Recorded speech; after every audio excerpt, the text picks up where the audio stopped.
এক আলেম সাহেব তার স্ত্রীকে নিয়ে ট্রেনে করে কোথাও যাচ্ছিলেন। পাশের সিটে এক উচ্চশিক্ষিত লোক এবং তার স্ত্রী বসেছিল। সেই লোকটির স্ত্রীর গায়ে ছিল বেশ খোলামেলা পোশাক।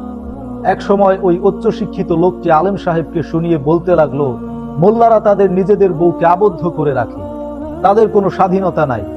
তখন সেই আলেম সাহেব বললেন, ভাই, আপনার ওই ব্যাগের মধ্যে কি আছে? লোকটি বলল, কেন, এতে আমার মহা মূল্যবান জিনিসপত্র রয়েছে। আলেম সাহেব বলল, আপনি এগুলো ব্যাগের ভিতরে রেখেছেন কেন? লোকটি বলল, চোর এবং খারাপ লোকদের হাত থেকে বাঁচতে লুকিয়ে রেখেছি। তখন আলেম সাহেব বললেন, আমি আমার বউকে এভাবেই যত্নে লুকিয়ে রেখেছি, যাতে তার দিকে কোনো খারাপ মানুষের নজর না পড়ে। কারণ আমার কাছে আমার স্ত্রী টাকা পয়সার চাইতেও বেশি মূল্যবান, আর আপনার কাছে আপনার স্ত্রী ধন সম্পদের চাইতে মূল্যবান নয়। তাই তো আপনি আপনার টাকা পয়সা যত্নে লুকিয়ে রেখেছেন আর স্ত্রীকে রেখেছেন খোলামেলা। এই কথা শুনে লজ্জায় লোকটির মাথা নিচু হয়ে গেল।